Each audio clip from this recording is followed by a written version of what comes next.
Happy 2020 to all of our problematic women out there, and welcome to another edition of Problematic Women. Today, we're mixing things up. You can't see it, but we're actually in a dark studio where we're arguing whether it's a vibe or a mood. What do you think, Virginia? It's definitely a mood. It's a mood? I don't know. I feel like it's a vibe. We have this low lighting. I feel really calm. It's affecting my mood. Yeah. But it's affecting my vibe. Let us know. Maybe we're a little more relaxed and we're just feeling the episode today. But we're excited to start 2020. I'm your host, Lauren Evans. And I'm Virginia Allen. I am excited to be here, Lauren, to be kicking off 2020 Problematic Women with you. We have a great show planned today. We're going to be talking about the Women's March that's happening this Saturday. Lauren, do you plan to go to that? So I am going to go on a girls' ski trip this weekend, so I won't be there. Are you going to go? Well, I also just so happen to be out of town. Darn it. Dadgummit. So I don't get to go. I do think it would be kind of entertaining, though, just to go down and check it out, see what people are doing, read some of the signs. Yeah, so we're going to dive into that later in this episode. We're also going to be talking about Toy Story 4 and whether or not that movie is racist. We also share a great conversation with Jeannie Mancini, the president of March for Life. She talks a little bit about the march that's happening on January 24th, and it's a really great conversation just about the history of the march and the pro-life movement as a whole. And as always, we'll conclude by crowning our Problematic Woman of the Week. Let's get right into it.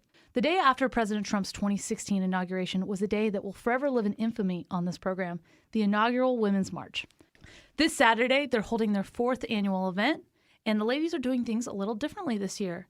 Instead of one, and I'm saying this in quotations, quote, large protest, they are holding a variety of smaller, more targeted events throughout the week, including Why Women Lead on Climate, Reproductive Rights, Health, Justice, and the 2020 Landscape, and of course, Fourth Wave Drag Brunch.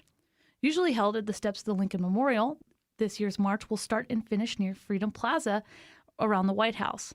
At the conclusion of the march, groups of Chilean activists will lead protesters in singing a song which translates in English to "A Rapist in Your Path." After a large drop in attendance at last year's march and growing criticism, which we'll get to later, the 17 new and diverse board members are hoping to turn things around in 2020. However, with the change in location, it's a much smaller area, and pretty much no major press leading up to the event, I would say it's not looking good for the march. This year's theme is Women Rising, and the main issues the march is targeting are reproductive rights, immigration, and climate change. And of course, their biggest focus is really fighting against President Donald Trump. Virginia, what's your take? My take is that the Women's March needs to rebrand itself as just the Progressive March. To say that you're representing women when most of your issues really don't have anything directly to do with women, it's a little deceptive in my opinion. But I really do feel like we're, kind of from the beginning, we've just seen this mantra from the Women's March that is very, very anti-Trump, very far left-leaning, and frankly, just kind of angry. There's a lot of really upset women that don't seem to like things, how they're going in the country, and they all kind of gather to be angry together. And I think we're just kind of seeing that continue to escalate every year. And with their priorities this year, I think it's discouraging that there's so many issues that as women we should be talking about, we should be advocating for, and to focus on issues like climate change that many, many people are focused on. As women, I'm not sure that needs to be at the very top of our list.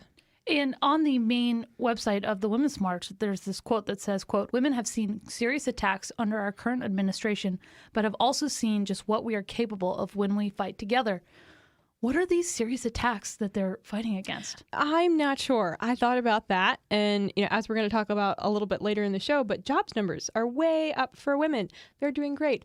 African-American jobs numbers are higher than they've ever been. So these kind of complaints and this message of woe is me as a woman, I'm so under attack, life is so hard, it feels a little far-stretched. And we're not the only ones who think the march is going to be a bust this year. According to the Daily Beast, only 4,300 people marked themselves going on Facebook to the event compared to 6,600 last year and 12,000 in 2017. The Washington Post wrote, quote, "Right after the election, it made sense for them to have this big march on Washington. But right now, nobody really wants another march on Washington." And then Dana R. Fisher, a University of Maryland professor who studies protest movements, said, quote, "Nobody needs another pink hat." Yeah, and I was interested just by those numbers because I think they're really telling that, like I love that quote, no one needs another pink hat. I think people are a little burnt out with the Women's March. I think they haven't really seen much positive come from them recently. They obviously had a lot of scandal with, two of their co-chairs being accused of anti-Semitism and making statements that are anti-Semitic. But we haven't seen a lot of good news come out of the Women's March recently. And most of the news that we've seen in the past year or so has been that two of their co-chairs were accused of making statements that were anti-Semitic. And the numbers, again, you mentioned the Daily Beast numbers. They also had in that same piece numbers saying that, their very first march in 2018, that across America, there were 4 million people that marched that day. The estimates last year were only 730,000. So we've just seen this dramatic decline. It's expected to be even less this year. Honestly, if we weren't doing research for this show, I don't even know if I'd know the Women's March was going on this weekend in D.C. Yeah, no, I wouldn't. And in terms of the anti-Semitic accusations, the Women's March really did too little, too late. Like you mentioned, Carmen Perez and Tamika Mallory were accused of being anti-Semitic. They were dismissed from the board, but there was never any formal apology. It was kind of done quietly. It was that big tabloid article that came out that really hurt them. There was also the scandal of all the money that they were fundraising. None of the money was really going down to the local groups. They were trying to trademark the term Women's March, which is insane to me because they only represent less than half of the women in America, and they want to copyright this. So, yeah, I think you're right. Women are just fed up. They're fed up of hearing that the sky is falling, that, they're under attack, and they say, my life's pretty great, and things are going well, and I don't need to be angry. Yeah, and I mean, I think, of course, there's always going to be challenges. There's always going to be things that as a society and as women that we have to work to overcome. But we really do have to look at, wow, how incredibly blessed we are in 2020 to live in America, to have the opportunities that we have as women. It's really unlike any other country in the world. Women who live in America just have amazing opportunities. I want to talk about the final event that they're doing on the Sunday after the march is the Fourth Wave Drag Brunch. How is this even part of any sort of political protest? Well, I was really fascinated by this and a little infuriated because they're calling it the Fourth Wave Drag Brunch. So to me, that implies we're entering into this new season in the feminist movement, the fourth wave. We're doing that with drag queens. We're doing that with men who dress like women. So men are the face of the fourth wave feminism. Like, okay, so the very movement that began to empower women and give women a voice is now like, we'll just give it to men that dress like women. So don't fear. You do not have to worry about this march. You do not have to track it. We will take care of that for you on Problematic Women. Tune in next week. We'll go over kind of what the size was and what the vibe was at that march. All right, let's talk for a moment about an issue that is of great concern to women that we need to be talking about, and that is transgender persons participating in sports, specifically men who identify as women participating in women's sports. This has become a very hot topic, a controversial topic in America, but now this matter is being taken up by 5 different states. Republican lawmakers in New Hampshire, Washington, Georgia, Tennessee, and Missouri have drafted a bill not allowing transgenders to participate in sports that differ from their biological sex. The bills are primarily aimed at high school athletics because college athletics really has kind of their own rules that they abide by. So currently it is up to school associations to set most of these rules, with about 1/3 of states allowing transgender individuals to participate in sports with the gender that they identify with. The Republican lawmakers who propose these bills, as well as other advocates, argue these laws are necessary in order to ensure fairness, saying they are mostly concerned about female athletes who will have an unfair disadvantage against males identifying as females. But critics of the bill and really any activists who stand with the transgender community say that these laws are discriminatory. So, Lauren, what are your views on this kind of state legislation? I mean, is there any part of this that is discriminatory? Absolutely not. These are women who may depend on their sport to attend college, or they can't be men just off their biology. I will never run as fast as a man. I will never lift as heavy as a man.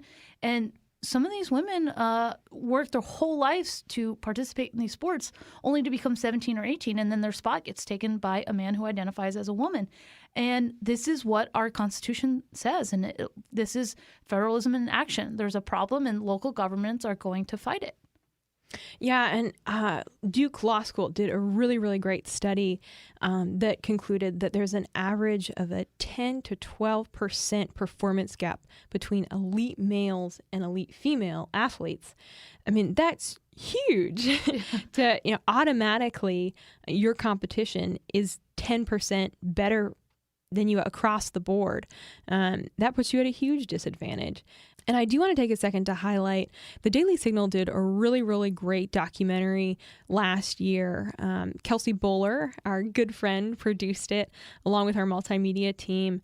And they went up to Connecticut to hear the story of Selena Soule. Selena is a track athlete in high school, and Kelsey got to sit down with her and just hear some of her story. And we want to play a little clip from that documentary as Selena's just sharing about what it's like to compete in events with transgender athletes. It's very frustrating and heartbreaking when us girls are at the start of the race and we already know that these athletes are going to come out and win no matter how hard we try. Track means everything to me. I wake up every day and go through school just waiting to get to track, waiting to run, waiting to jump.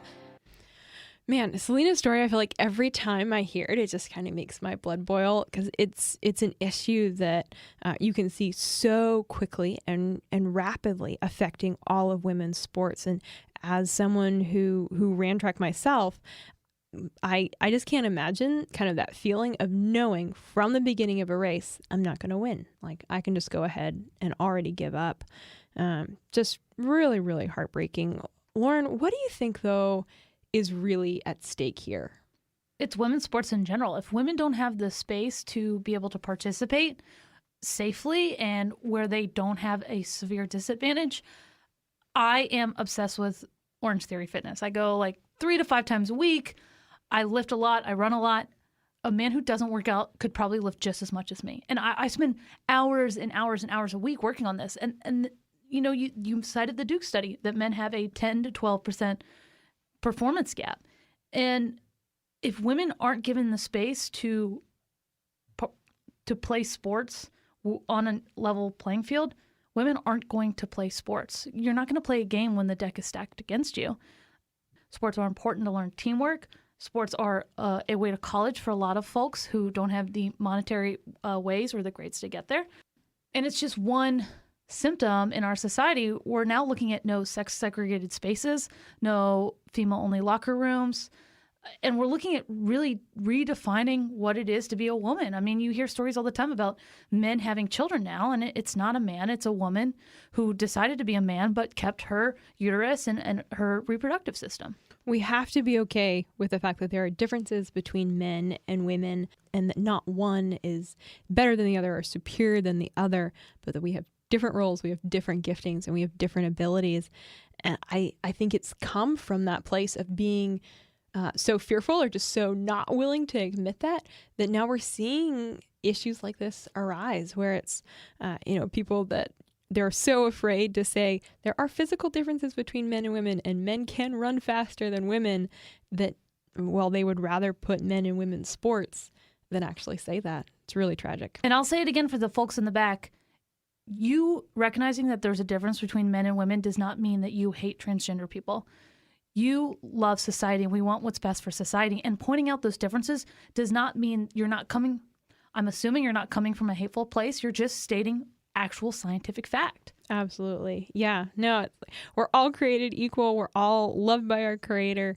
But acknowledging the differences doesn't make us less worthy, less of a person, less amazing. So, all right. Well, we will be sure to keep you all updated in 2020 as more developments, I'm sure, take place on this issue. It's going to be really interesting to see what happens. Let's go ahead and take a quick break, though, because I want to tell you about one of the other podcasts that we have here at the Daily Signal. It's so easy to get overwhelmed by the 24/7 news cycle. So if you're looking for a way to keep up with the news that matters, the Daily Signal podcast brings you the top news of the day. I co-host the Monday edition with my colleague Rob Bluey to bring you interviews with lawmakers, authors, and conservative activists. And of course, we always start your week off right with a good news story. So if you're a conservative who wants to stay on top of the news, check out the Daily Signal podcast, available every weekday morning. Welcome back. This past weekend, I finally sat down and I watched the movie Toy Story 4. I thought it was an okay movie. The plot wasn't great, but it had a lot of really cute moments. It was nice to see Woody and Buzz again, but I thought I had some harsh critiques for the film. However, The Hollywood Reporter had an article that criticism that I did, because guess what? They said the movie was racist. What? Reporter Stephen Galloway wrote an article titled, quote, "The Whiteness of Toy Story 4." And yes, the article is exactly as it sounds. Galloway calls the film's worldview a, quote, Eisenhower-era fantasy in its appeal to rich white people, but completely exclusionary of everyone else. The main family the story follows lives in a big, nice house in a utopian suburbia. Galloway criticized the lack of diversity, with my favorite line being a reference to, quote, a very white fork, which is incorrect. It's actually a spork, I believe. It is. Who is the most popular new character in the fourth film, Forky. Galloway feels so strongly that he chose not to share the film with his friend's 5-year-old adopted African-American daughter. He writes, quote, if you're white and middle class as I am, if you drive a nice car and have a safe job, all this may seem moot, but not if you're the 5-year-old African-American girl a friend of mine recently adopted. I was about to give her Toy Story 4, but I've changed my mind because it sends the worst sort of message for a child like her. Quote, you're an outsider, kept at a distance from everything fuzzy and fun in American life.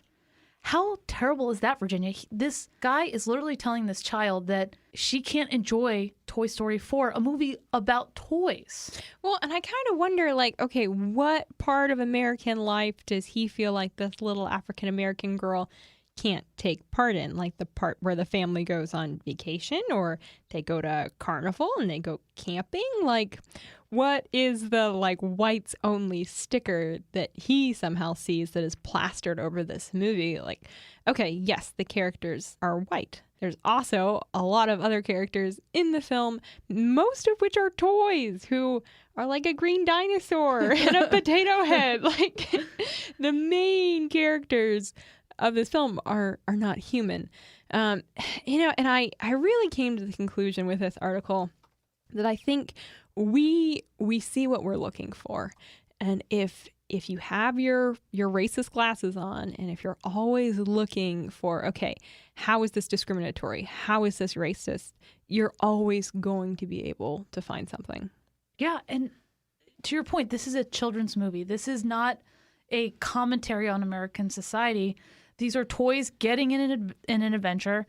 And, like, literally, Woody will throw himself out of a moving vehicle and then find the toys 20 miles away. Like, none of this is realistic in the least bit. Yeah, and no, I mean, it was funny because he really talked in terms of, this movie does not represent American life and, the real struggles that we face. Well, first off, it's a kid's movie. Like, we don't need to be laying the realities of life on little kids, at least not through their fun entertainment. It's supposed to be uplifting. It's supposed to have a good message, which I did. I thought it actually had a really nice message of, finding your purpose in life and finding your identity. That was what I took away from the film. It was also a little creepy, but another story. Very creepy.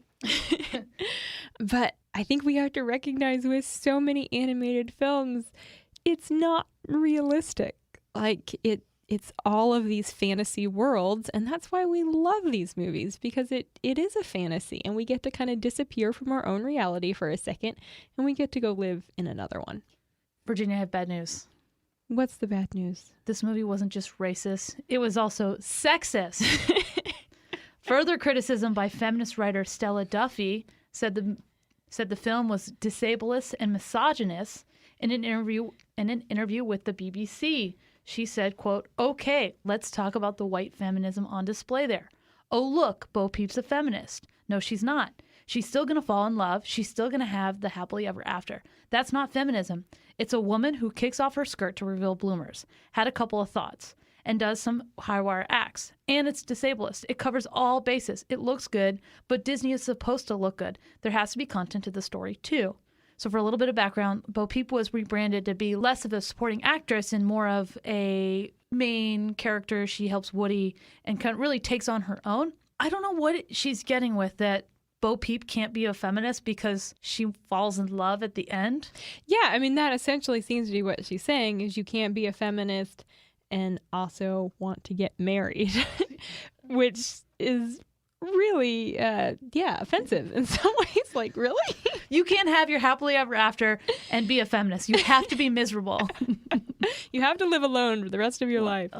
No, it's just really bizarre. Again, just like looking for what you want to see and pulling that out of. I mean, Bo Peep is this really strong feminine character. She actually saves Woody on multiple occasions.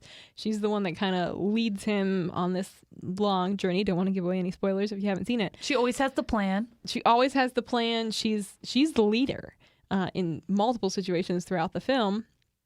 And it's not at all her kind of coming to Woody of, oh, I know I really need you. Or Woody makes a choice to kind of stay with Bo Peep, and Bo Peep is like, great, you're cool.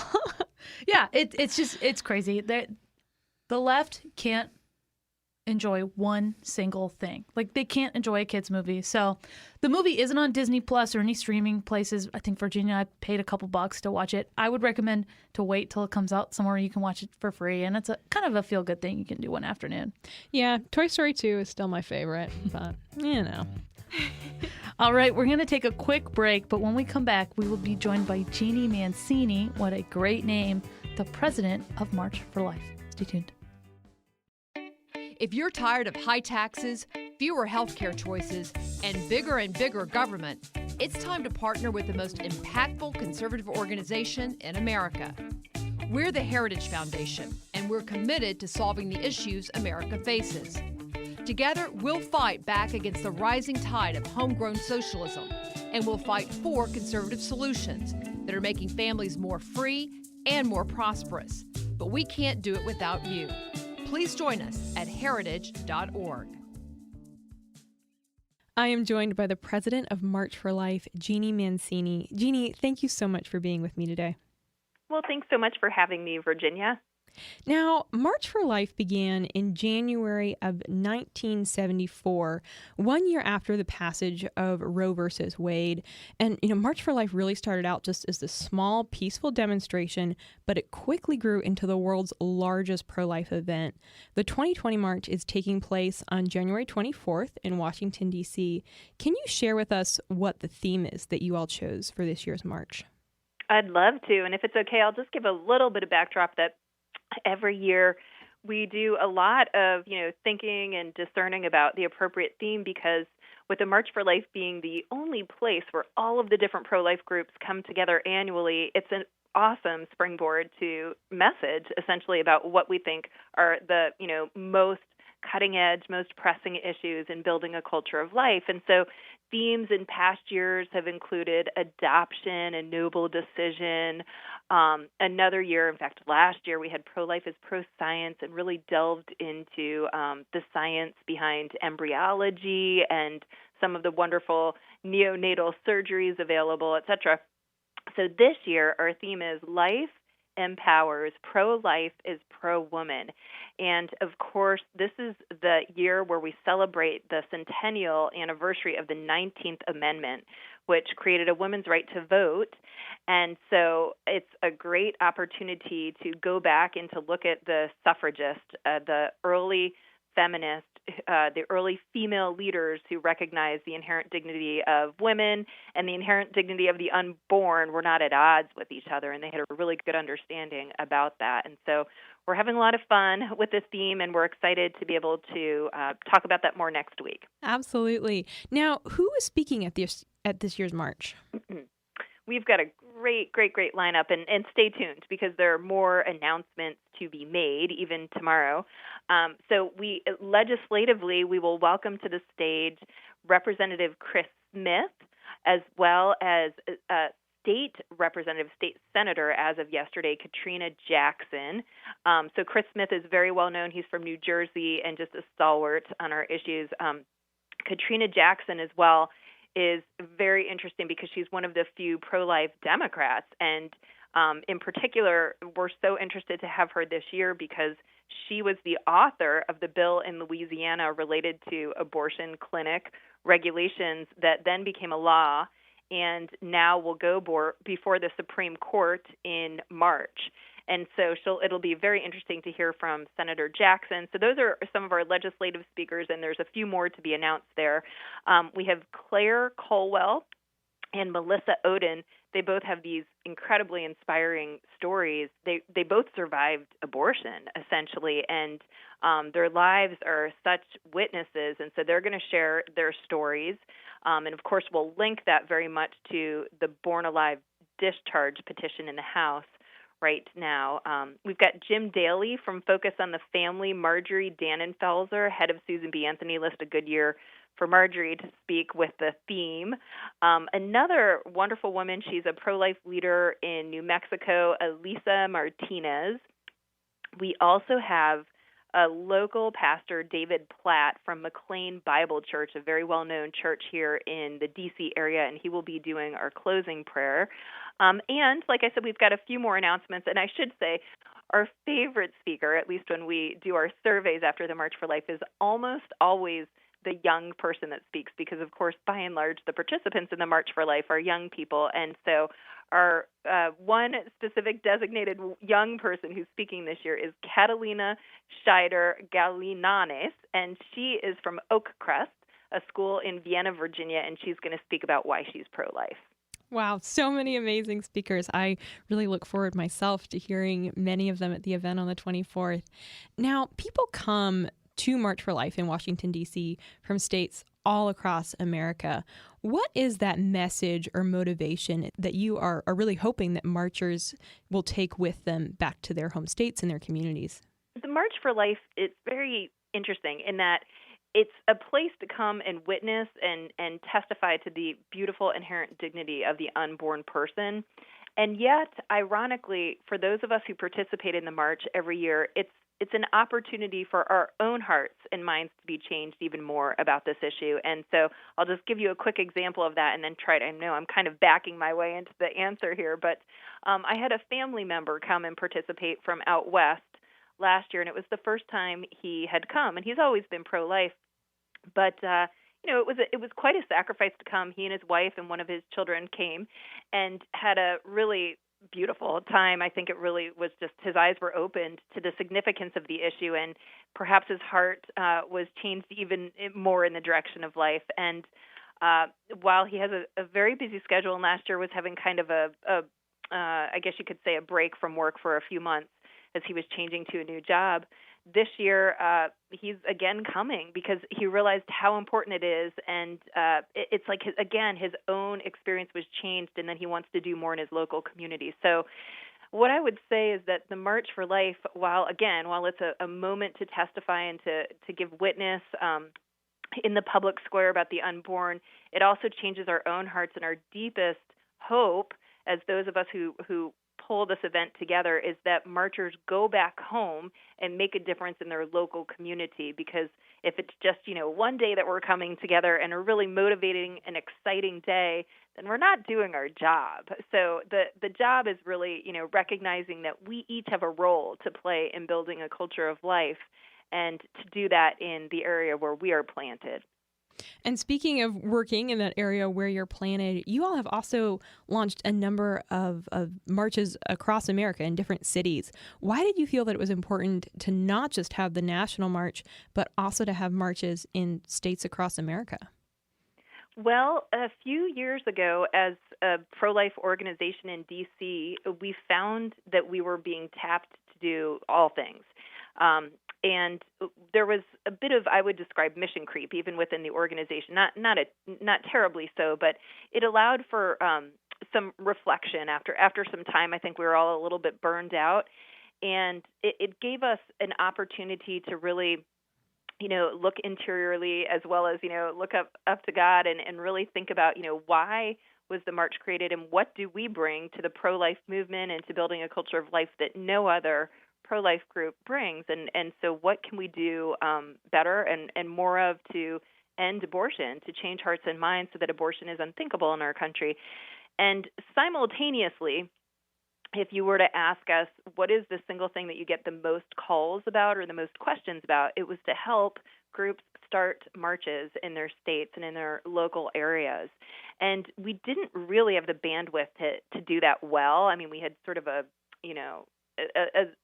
very informal toolkit, and we'd, take calls and try to give technical assistance. But for the most part, we weren't really staffed up to be able to help groups do that in a powerful way.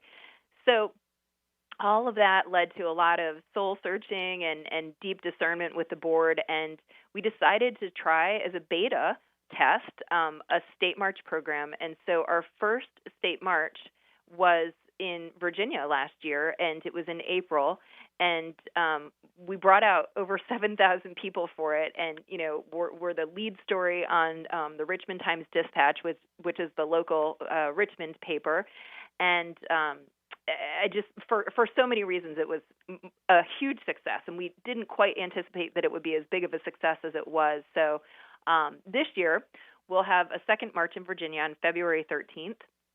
We'll also have a march in Pennsylvania. That's on May 18th, and a march in Hartford, Connecticut on April 15th. And stay tuned for more announcements. That's so exciting. Now, I do want to take just a moment to ask you to share a little bit about your own pro-life journey and how you got connected with March for Life. Oh, well, thank you for asking that. Well, let's see.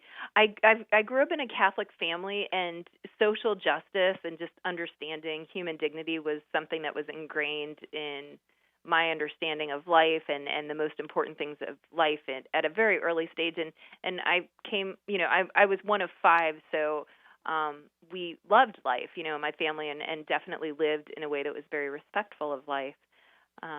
However, so I went, after college, I did a volunteer corps. I did something called the Jesuit Volunteer Corps, and I worked with young people that were in a crisis setting. They were in a youth crisis shelter. They were being moved either from a situation that wasn't safe for them to be in, or they'd been found on the streets, and there was a long-term search for more of a permanent home, whether that was going to be foster care or a residential treatment center or what have you. And so my time working with those young people was very informative, and I grappled a lot with the deeper questions about, would it be better, if some of these lives hadn't been born? Is it unfair to bring some lives into the world when there's such a difficult scenario and such, heavy crosses that these people carry that nobody's ever really meant to carry? And so, anyways, I did a lot of sort of introspection, and I came out on the other side, really recognizing that every life is a gift, and I guess realizing with humility, who am I to judge the value of someone's life because they've had some hard things happen to them.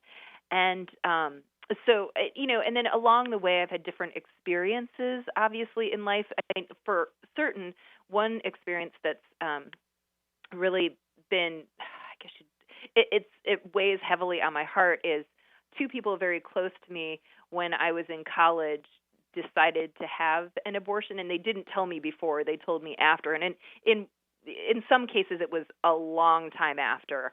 And just hearing the pain that they underwent was so sad, and even this terrible guilt that they were experiencing. And of course, there's always hope and healing. And I should say that to anyone listening to your podcast, anyone who's been involved in abortion. There's so many wonderful groups and people to speak with to find hope and healing after having been involved in abortion. But I just realized personally through these people who were close to me that women deserve so much better than abortion. And it was just, I guess, the lived experience of what I'd always believed, but I saw it in a very sad reality in these situations. And then each along the way, there have been, many different, I guess you could say, epiphanies throughout my life. And you asked how I ended up getting to the March for Life. So this is a very long-winded way of answering that. But I was, I guess, about 10 or 11 years ago, I was working with Family Research Council, and I was their pro-life spokesperson and just loved that job. It was so fun, and I got to do a lot of policy analysis, which is really what I love to do. And so a few years into that job, I was asked to join the board of the March for Life, and I did, expecting just to be a board member for a period of time. But I never really made it to my first board meeting without a major happening, and that was that the founder of the March for Life, Nellie Gray, passed away before I went to my first board meeting. And so my first board meeting was an emergency board meeting where we were coming up with a plan for how we were going to continue the march. And so I, in a short-term capacity, I and another board member, Patrick Kelly, took on the leadership, and we thought we had our plans for how that was going to happen. And here I am 7.5 years later, still working with the March for Life, and lots has changed over that time, but it's just been a big blessing. Certainly. It's so neat just to hear that background and your story and kind of see how all those pieces came together. It's really, really neat. Oh, well, thank you. Well, increasingly, unfortunately, we are seeing an attitude among the pro-choice movement that's really not only pro-abortion, but advocates flaunting abortion. And, we see this through the Shout Your Abortion movement, examples like actress Michelle Williams and during her award acceptance speech at the Golden Globes. And, we could go on and on. But what should the response of pro-lifers be to this really blatantly pro-abortion rhetoric? Well, I think a couple things. One is to just have great confidence in what we believe. So, to remember that reality is not arbitrary, and that calling something a certain, name, or saying that something shouldn't have stigma or shame or what have you doesn't make it so. Abortion, whatever you're going to call it, and if you're going to shout it, if you're going to, tell your story about it, etc., abortion always takes the life of one and most frequently wounds the life of another. And so calling it something different doesn't change that reality. And so I think just to A, recognize that, and then B, and this might sound a little counterintuitive based on what I just said, but to take a very merciful approach. I mean, look, we are in a culture of what I would describe as the walking wounded, because so many women and men have been involved in abortion, and that very much impacts their response to these kinds of things. There's so much woundedness around it. And so I think, approaching any conversations about this topic with a lot of mercy and love and tenderness is critical. And just to continue I feel that we don't ever have to kind of twist someone's arm behind their back to agree with us, because we should have so much confidence. Life is inherently beautiful, and the pro-life message is so positive and attractive, and so we really just need to show it for what it is instead of, again, kind of twisting someone's arm behind their back if they don't agree with us. And conversely, the more that we understand about the abortion industry and even abortion procedures, it's dark. I mean, it's really, really dark. And so to the extent that we can show that reality for what it is as well, and certainly try to prevent people from any kind of pain and loss of life, I think that's important too. President Trump is often referred to as the most pro-life president in history. Looking back at his first 3 years in office, what to you are some of the most notable pro-life victories of his administration? Oh, that's a great question. So in terms of really, creating pro-life policy, I would agree. He has done more for the pro-life movement than any president when it comes to enacting policy. So because of my job, I have to just start by talking about the March for Life. So prior to the Trump administration, we never had a president or vice president of the United States come to the march. In fact, a speechwriter once told me, and this was a former speechwriter, that presidents were counseled to go to Camp David around the time of the March for Life because they didn't want to be photoed with, some graphic images or something like that. And so, there's almost been a real fear at top levels to associate with something this important. And we've seen the opposite from this White House, and it's been incredible. I will never, ever, ever forget. 1 week after being inaugurated, there was the vice president in person at the March for Life, and Kellyanne Conway, who'd, run a successful campaign. And that was, again, the first time. It was a historic moment because it was the first time ever in the history of a march that a standing vice president had come and spoken in person. And then the following year, President Trump addressed the marchers about a mile away from the rally. So he was in the Rose Garden, and there were a couple hundred young people there in the Rose Garden with him. And on big jumbotrons at the rally site, we broadcast that live, and that was very exciting. Last year, again, we had Mrs. Pence and the vice president. So it was, it's just been incredible to have that level of support from the administration. But in terms of amazing policies that they've enacted, gosh, there's been so much. One of my personal favorite is the Protecting Life and Global Health policy that had been formerly called the Mexico City policy, but that's been reinstated and broadened.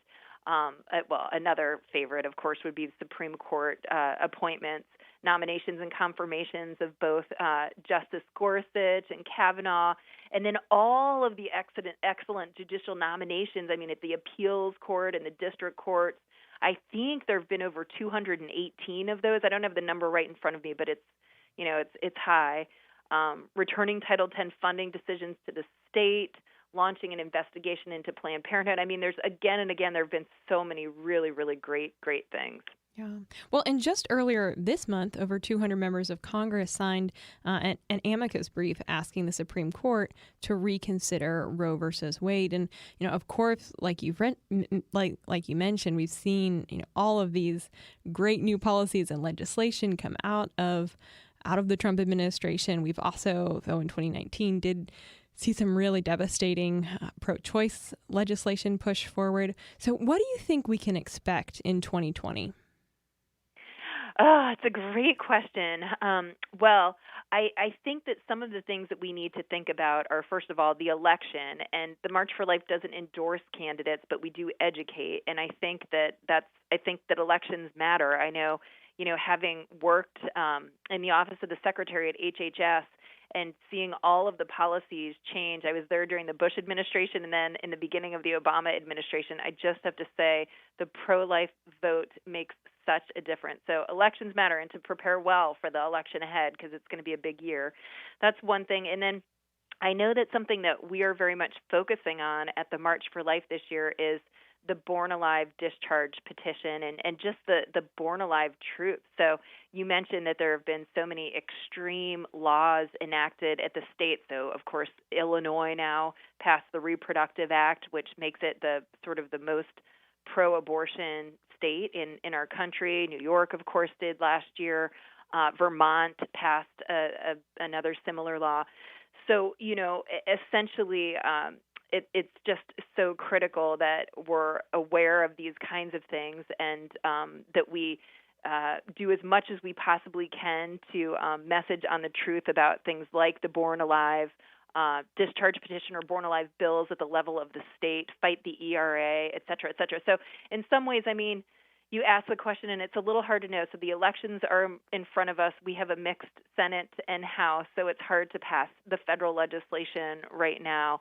And then in the states, there's all sorts of different things happening. So to fight the extreme stuff, especially in places like Virginia, my own home state, and we're seeing the ERA is going to get voted on soon there, but to continue as much as we possibly can to pass good pro-life legislation, like, for example, the Born Alive Act, which any person with common sense would agree with.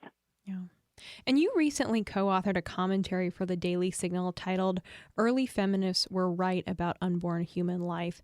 Can you tell us a little bit more about these American suffragists? Oh, I would love to. To the best of my knowledge, I don't think that there is even one suffragist who was pro-abortion.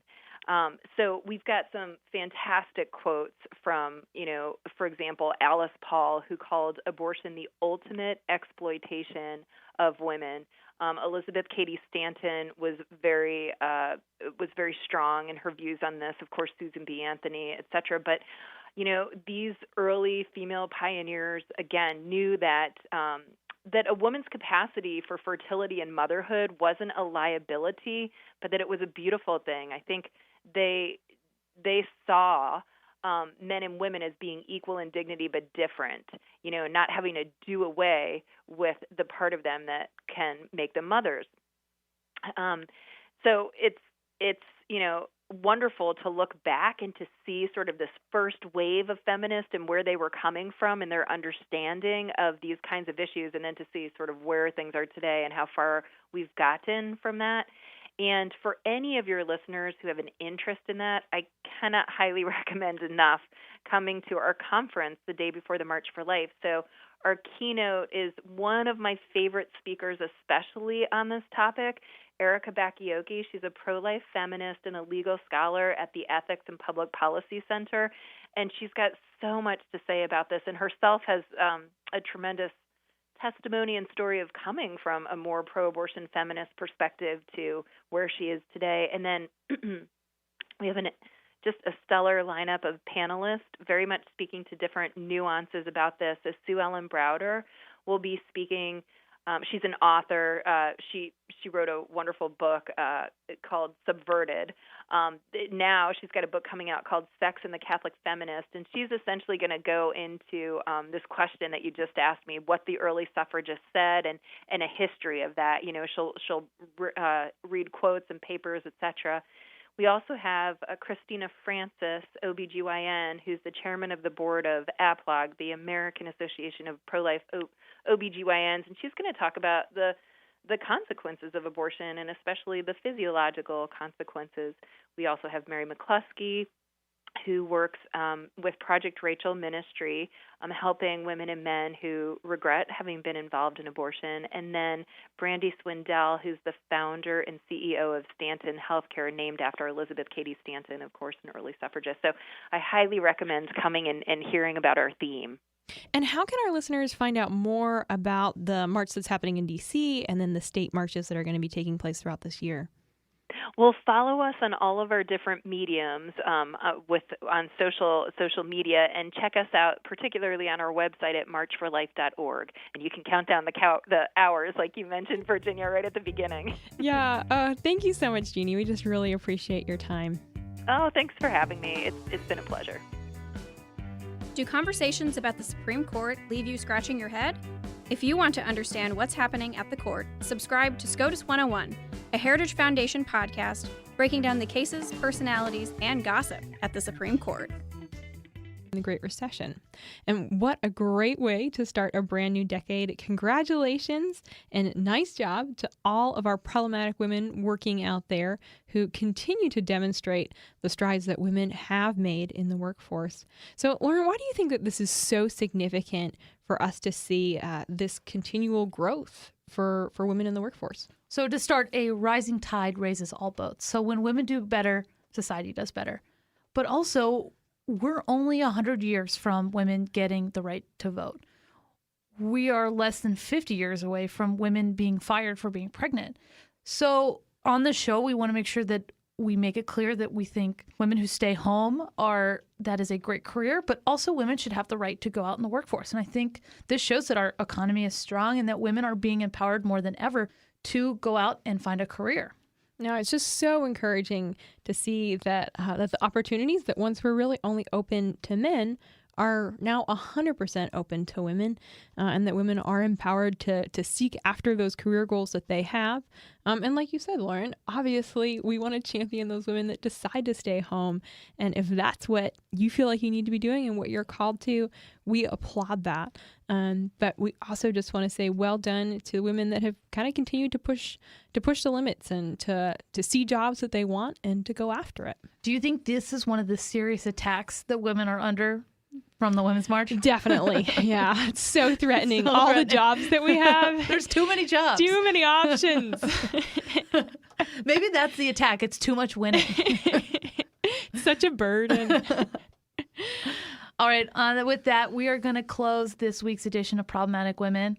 Join us next Thursday morning for a brand new edition. And in the meantime, please subscribe and share. Conservatives need your support in the podcast world, and we would greatly appreciate a 5-star review on Spotify, SoundCloud, iTunes, Overcast, wherever you get your podcast.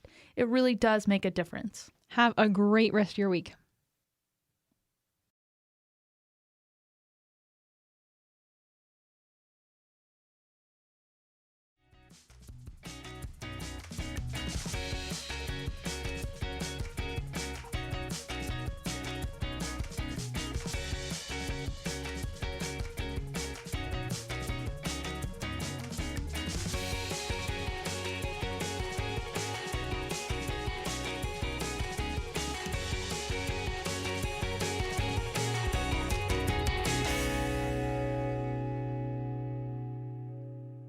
Problematic Women is brought to you by more than 500,000 members of the Heritage Foundation. It is a product of the Daily Signal produced by Kelsey Bowler, Lauren Evans, and Virginia Allen. Special thanks to our editor-in-chief, Katrina Trinko. We produce Problematic Women in remembrance of our dear friend and former co-host, Bree Payton.